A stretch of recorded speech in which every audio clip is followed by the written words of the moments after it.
સમાજમાં પ્રવર્તેલા ગેરવ્યવહારો પર સમાજના સાંસદની ચિંતા.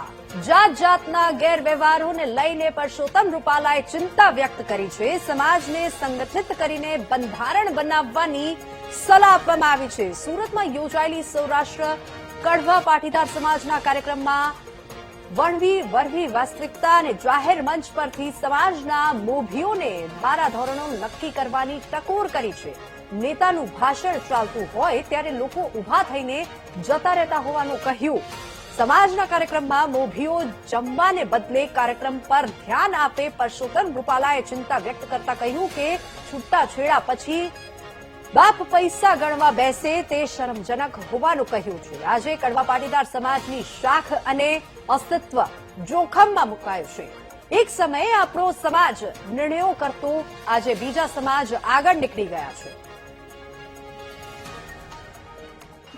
પરંતુ વર્તમાન સમયની અંદર લગ્ન પ્રથાની અંદર ઘણી બધી જુદી જુદી વિધિઓ સામેલ થઈ ગઈ છે અને એને પરિણામે દેખાદેખી, દેખાડો, ખૂબ ખર્ચા, સમય આ બધાનો ખૂબ વ્યય થઈ રહ્યો હોય એવું મારો નમ્ર મત છે.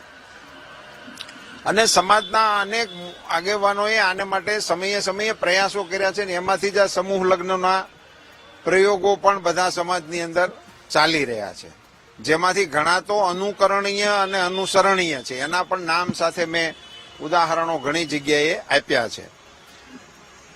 આપણી મુશ્કેલી એ છે મારા મતે કે કોઈ સારી વાત કે સારો પ્રયોગ હોય તો એને ફેલાવવામાં બહુ વાર લાગે છે.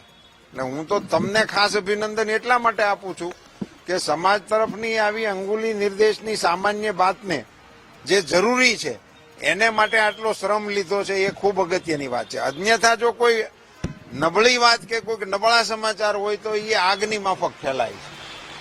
એમ સારા પ્રયોગો અને સારી વાતો પણ સમાજ જીવનમાં વધારે સારી રીતે ફેલાય અને અનુસરણ થાય એ આવશ્યક છે. દાખલા તરીકે ખાલી આપના કન્ઝમ્પશન માટે કહું કે એક વખતના લગ્નનો તમામ ખર્ચ એ અત્યારની વિડીયોગ્રાફી કરતા ઓછો હતો, ફોટોગ્રાફીના ખર્ચ કરતા ઓછો હતો.